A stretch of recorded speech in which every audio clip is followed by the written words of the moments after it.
I was listening to an interview with Patton Oswalt recently, the silver screen fiend himself, because every time I hear him on a podcast, he goes off on a few tangents about old or otherwise obscure movies, and I always get a few good recommendations out of it. A Dark Song, one of the best horror films I've seen in recent memory, was a Patton Oswalt recommendation. In a conversation with Tom Papa, he got onto talking about this old western from 1957 called The Tall T. Patton said The Tall T is an even steamier, sexier cowboy movie than Brokeback Mountain, because it's all in this sexual tension that goes unexpressed. You know, if you watch a movie like The Tall T, where you're like Randolph Scott, which people I'm sure saw at the time and went, oh, what a wonderful story about a cowboy facing off with a bandit. But you watch it now, and you're like, this is a gay romance. Did no one notice what was going on? Oh, that's right. No, they didn't. They didn't have the language to see what was going on. It's Randolph Scott and Richard Boone are basically subversive, kind of romancing each other, and at the end they realize we can't be openly gay. Right. One of us has to kill each other. Brokeback Mountain, 40 years before Brokeback Mountain. But in a weird way, it's even more sexual than Brokeback Mountain. Because it's never, you see it. And the tension is so brutal. Right. From the 1930s to the 1960s, a monstrosity of bureaucratic oversight called the Hays Code decreed that every movie must adhere to the so-called correct standards of life, which meant that heroes had to win, villains had to lose, and love could only be between a man and a woman.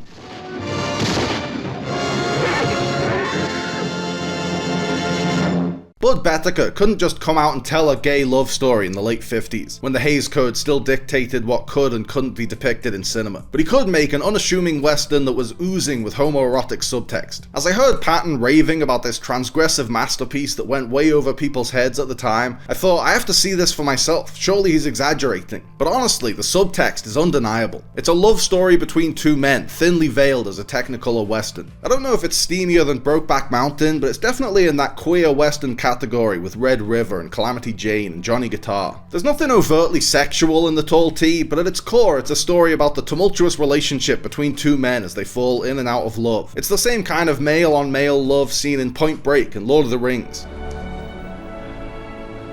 I'm glad you're with me. Tonally, The Tall T is a genial, light-hearted counterpoint to the darker, grittier westerns of the late 50s going into the 60s and 70s. It's the antithesis of something like The Searchers or The Wild Bunch. It doesn't have the electric sting of an Ennio Morricone score. Instead, it has a whimsical score by Heinz Romheld that wouldn't sound out of place in a Pixar film.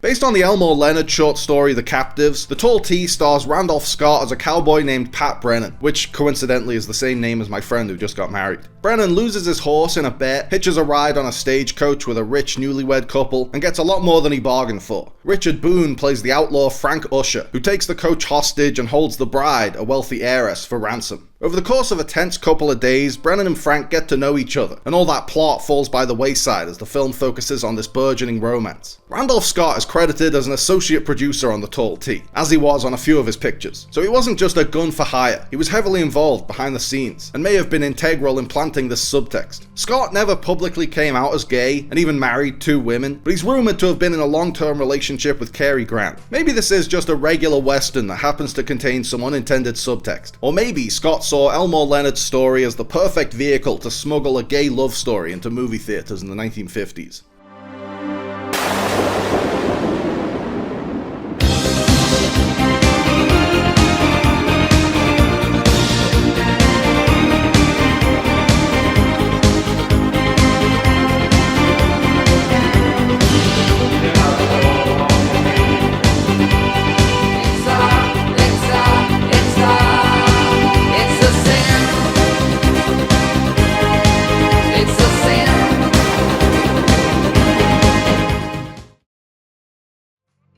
In its opening scenes, The Tall T sets up a very traditional western with black and white good versus evil ethics. A cowboy goes up against an outlaw and justice will prevail. Screenwriter Burt Kennedy tells us that Brennan is the good guy and Frank's gang are the bad guys using the same plot device. At the beginning of the film, Brennan offers to buy candy for the station manager's young son, a kind gesture that tells us this is our hero. But by the time he returns to the station, the outlaws have already murdered the manager and his son. And not only that, they steal the candy that was supposed to be for the boy, literally taking candy from a baby as the final insult, the cherry on top, just to kick him while he's down. Frank, candy. The same plot device that told us Brennan was the good guy tells us these guys are evil. Frank's lackey, Billy Jack, is the one who steals the candy. Frank doesn't take the candy, he just smacks it away. So we know he's not 100% evil. He's an a-hole, but he's not, and I'm quoting him here, 100% a dick. Do you believe him? I don't know that I believe anyone's 100% a dick, man. The bandanas around the cowboys' necks look like ascots, which slightly feminizes the gruff frontiersman aesthetic with some color and flair, like Fred in Scooby-Doo or a Ken doll. The blocking and the body language make Brennan's dialogue with the ranchers look like coy flirtation. Brennan wants to buy a bull from a ranch where he used to work, but they talk him into taking a bet. If he can ride the bull and stay on it, he can have it for free. This bull riding sequence is a physical rite of passage, a show of manhood. All right, boys, let me have it.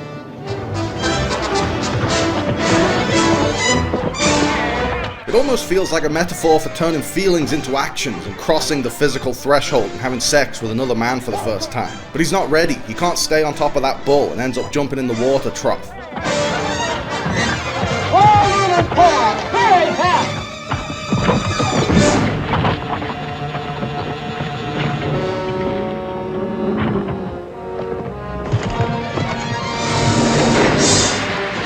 Practically speaking, this is the safest place in the bull ring to hide, but on a symbolic level, ice-cold water kills all sexual arousal. That's why De Niro pours ice water down his pants in Raging Bull to quell his raging boner.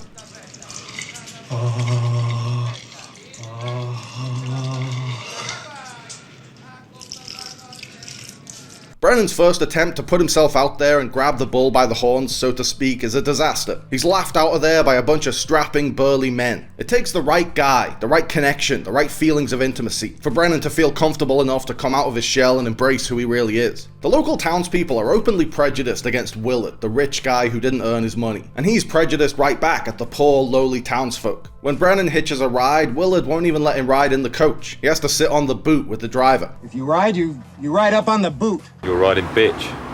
On the bitch rack. Much obliged. Ma'am. It just goes to show how far back class warfare goes. This isn't a new issue. It happened in the 1800s, it was relevant in the 50s, and it's still relevant today. That man made me so mad I almost forgot where I was going. The anti-rich sentiment is refreshing, but the actual rhetoric sounds like homophobia. I can do without his kind if it was up to me. But it flips that homophobic rhetoric on straight people. Willard and Doretta are a newlywed straight couple, a man and woman joined in matrimony, the epitome of heteronormativity. When Rintoon tells Brennan that the couple just got married, Brennan says it's the first time he's been on a honeymoon. What's so funny? I was just thinking, first time I ever been on a honeymoon. In the 50s, being unmarried as a man was considered a telltale sign of a closeted gay man. As Frank and his gang take Doretta and Brennan hostage to get a hold of Doretta's family fortune, Frank takes a liking to Brennan. He tells him that under different circumstances they could have been friends. Friends being code for lovers, like two confirmed bachelors sharing an apartment. If you think I'm exaggerating, just look at the scene where they have a cup of coffee together. It reminded me of a coffee scene from a different Elmore Leonard adaptation, Jackie Brown, where a discussion about the Delphonics is oozing with romantic subtext. Pretty. It starts with this cute little flirtatious moment when Frank laughs at Brennan, bumping his head on the doorway. Ouch! Pour yourself a cup of coffee. It almost feels like the morning after scene in a rom-com, but they haven't had sex because the Hays Code wouldn't allow it. Instead, there was a brief moment in the night where Brennan tried to escape and Frank held him at gunpoint. It was this fleeting, intimate, unspoken, one-on-one moment. That's the sex scene, because they have to dress up the love story as a traditional Hollywood Western. But as Brennan joins Frank for his morning Joe, that Hollywood Western slows down and focuses on two lonely guys connecting over a cup of coffee. Frank asks if Brennan is married. Brennan tells him no, and Frank says it ain't right for a man to be alone. You got a wife up on your place, Brennan? No. Should have. Ain't right for a man to be alone. They say that. Brennan coyly replies they say that, implying that maybe he likes being alone, but also protesting social norms. Just because everyone says he should marry a woman, it doesn't mean he should do it. And then we see a rare, softer side to Frank as he tells Brennan, I ought to know, meaning he ought to know what it's like for a man to be alone because he's alone. Well, I ought to know. Frank doesn't allow himself to be vulnerable in front of anyone, but he shows a real vulnerability to Brennan here. They recognize that they're both going through the same thing and that maybe they can help each other out. They're both struggling to find a woman to settle down with because they're not meant to be with women. They find a kindred spirit in each other. I thought Patton Oswalt was exaggerating when he said the tall T was even sexier than Brokeback Mountain, but I think he's right. There's no kissing or heavy petting in the tall T, but the romantic tension between Brennan and Frank is so electric and passionate that you get the same lovey-dovey buzz you get from watching shows of physical affection between Jack and Ennis, or Jack and Rose, or Rose and Miles. But since the tension doesn't get released, it just keeps building up. The tall T is sexier than Brokeback Mountain in the same way Jaws is scarier than Hostel. What you don't see is much more impactful than what you do see. At one point, Frank tells Brennan, "I don't know why I like you so much." Well, I sure don't know why I like you, Brennan. That's a sexual attraction. You're not attracted to who they are, you're attracted to them. Sometimes you can't explain what you see in someone, you just feel it. Frank doesn't understand why he's attracted to Brennan, and Brennan certainly doesn't understand why he's attracted to Frank. While this homoerotic subtext, if it was indeed intentional, was way ahead of its time, there are plenty of moments in The Tall T where the film shows its age. The only person of colour in The Tall T is a sociopathic Mr. Blonde-style murderer who kills innocent people for fun. He's just vaguely ethnic. The character's name is Chink, but he's played by Henry Silva, an actor from Spanish Harlem. The racism is all over the map. Thankfully, representation has come a very long way since then. There's still a long way to go, but this is where we started, rock bottom. To tell a gay love story, you had to dress it up as a hostage situation in the Wild West. The only woman in the cast, Willard's wife, Doretta, gets almost no attention. I don't know if that's a problem with the film's female representation or an intentional move to emphasize masculinity and men's emotions and male-on-male relationships. None of the men find Doretta attractive, everyone calls her plain. Completely unprompted, every single man in the film insults her looks with a shrug. She's not their type. Doretta is the opposite of eye candy. She's just there in the midst of this sausage fest, going mostly unnoticed by the men around her. Even her husband, who just married her, is only interested in her money and sells her out to the bad guys at the very first opportunity. In the first half of the film, Doretta is the ransom, a walking plot device, a damsel in distress. In the second half, she's torn between these two guys, Brennan and Frank, but they're much more interested in each other. It's a unique kind of love triangle. Imagine a version of Twilight where Edward and Jacob end up together. Brennan is Doretta's shoulder to cry on when she finds out Willard basically sold her to save himself. Brennan is basically her gay best friend listening to her boy problems, the Will to her Grace. All I can do is look at myself and feel very foolish. And do you know why? Because I know now that he never cared for me. That he married me for his own interests. This place is so huge, we can have so-so dates with mediocre guys at the same time, not even be aware of each other. We're lucky ladies. Yeah. While Doretta is sleeping, Frank brings her some food and pulls the blanket over her. He's not really a bad guy. He killed her husband on principle because of how badly he treated her. Brennan and Frank both treat Doretta much better than her husband did, and neither of them even considers her a sexual being. There is a perfunctory, straight romantic subplot between Brennan and Doretta shoehorned into the second act, because it was standard practice at the time to do the bare minimum to attract a female audience. But when Brennan kisses Doretta, there's no passion whatsoever. They both seem hesitant, and the film fades out as soon as they lock lips. It's pointless and awkward, almost like they were contractually obligated to include a scene where the male and female leads kiss, but really didn't want to. It's supposed to be a triumphant cinematic kiss like Han and Leia, but it ends up more like Michael kissing Oscar in The Office. Oh. Oh. Oh. Oh.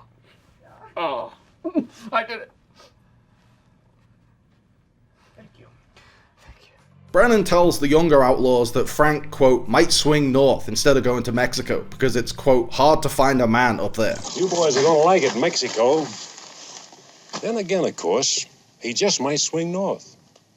Hard to find a man in that piney country. In terms of the plot, he's planting it in their heads that Frank is planning to run off with all the money, but it's dripping with subtext. Chink wants to settle down in Sonora because there are 10 women to every one man there, which would be a gay man's worst nightmare. So in this context, to swing south means to go where all the women are, and swing north, which Brennan is suggesting Frank might do, would mean the opposite. It's not even subtle. Brennan is talking about Chink and Billy Jack swinging one way, the way with all the women, and Frank swinging the other way. Brennan says it's hard to find a man in that piney country, ostensibly meaning it would be harder for them to track down their stolen money up north than down south. But really, it reflects an earlier conversation that Brennan had with Frank. They talked about how their generation is being replaced by Chink and Billy Jack's generation, and they struggle to relate to those young guys. Billy Jack and Chink. I don't like them. Sometimes I get the feeling they ain't even along. Always talking the same words, women, drinking and the such. I ain't narrow thinking, but a man gets tired of that all the time. A man gets awful tired of that.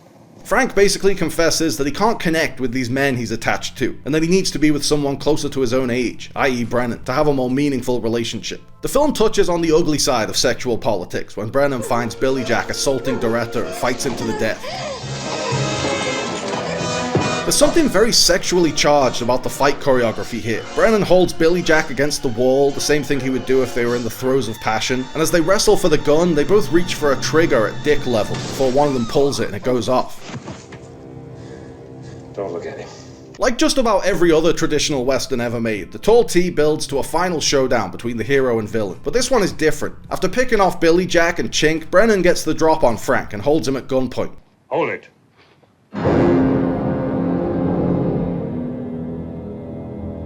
You've been busy, ain't you? Drop your gun.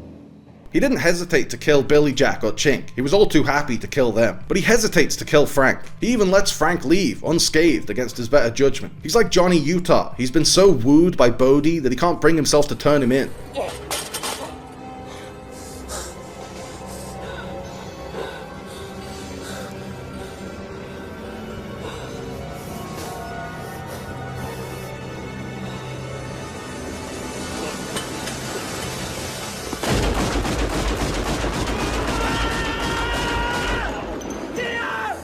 But Frank can't leave the money behind, so he goes back and Brennan's forced to shoot him dead.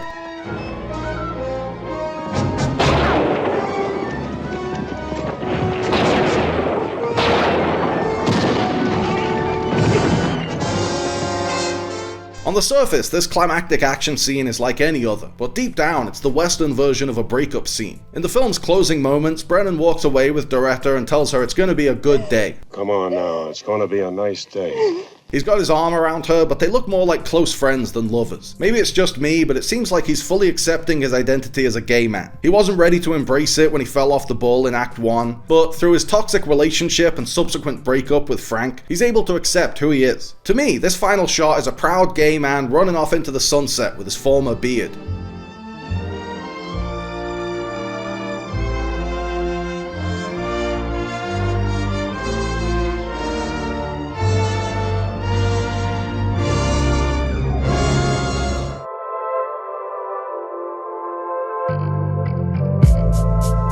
Thanks for watching, guys. I hope you liked the video. Remember to like and subscribe and click on the little bell. And also seize the day and call your mom and be kind to yourself.